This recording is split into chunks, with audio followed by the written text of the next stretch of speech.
পরীক্ষায় দেখে দেখে লিখতে গিয়ে যখন নিজেই ফেঁসে যাই। যা কোয়েশ্চেন এসেছে মোটামুটি আমি তো কিছুই পারবো না, কি যে করব। বাবা, দিশা এবারে ওরকম খাতাটা খুলে লিখছে, কি ব্যাপার? ও তো ওরকম খাতা খুলে লেখে না, নিশ্চয়ই আমাকে দেখাবে বলে ওরকম ভাবে লিখছে।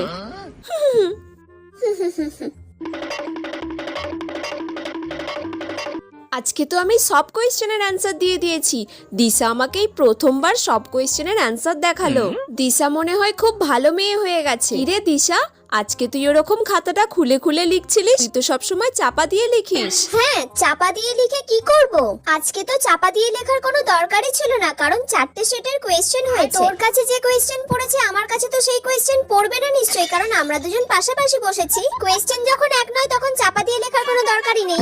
বলে আমি যে ওর খাতাটা পুরো কপি করলাম, আবার পরীক্ষায় ফেল।